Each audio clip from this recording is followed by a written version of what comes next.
Hozir men oldimda ikkita yo'l turibdi. Yo suv filtrchilarini so'kishini eshitama, yo'gida suvga ortiqcha pul to'lab yurganlarni duosini. Turkiyada ishlab chiqarilgan 100% original bo'lgan filtrlar narxini tushirib qo'ysam, sotuvchiga aza, oluvchiga maza bo'lsa kerak. Filtr shunaqa akkuratniy dizaynda, mokriy asfalt rangida, komplektidan hamma kerakli jo'mraklari, blok pitaniyasi, shranglarigacha ham chiqadi. Arzon narxga sifati past bo'lgan narsani ko'rsatadi deb o'ylamanglar. Toza suv yig'adigan metallический bachogi, nasosi va 6 xil filtri ham bo'ladi. Filtri 4 talik bo'lgan modellarni 150 dollargacha, 5 taliklarni bo'lsa o'rtacha 200 dollargacha.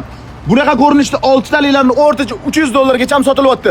Bizda bo'lsa bu model katta chegirmada. Qanaqa filtrlari bor ekan deydiganlarga cho'kmalar uchun filtr, granirованный filtr, aktivirованный угольный filtr, membranniy filtr, kokosовый filtr va organiический filtrlar ham bo'ladi. Shunaqa katta chegirmaga tushgan tovarlarni tugab qolmasdan sotib olish eng oson yo'li bu bizning Telegram kanal. Chunki Instagramda video rekka chiqqandan keyin sizga ko'rinadi. Telegramda bo'lsa video qo'yilishi bilan уведомление bo'lib boradi. O'shaning uchun Telegram kanalga o'tib podpiskani bosib qo'ying. Xuddi shunaqa 6 ta filtri, nasosi, bachogi bo'lgan modellarni o'rtacha 300 dollar sotilayotgan bir paytda men sizlarga bu modelning narxini bor yo'g'i 99 dollar qilib beraman. Sotuvchilar nomeri va joyimizdan lokatsiyasi har doimgidek Telegram kanalda bo'ladi.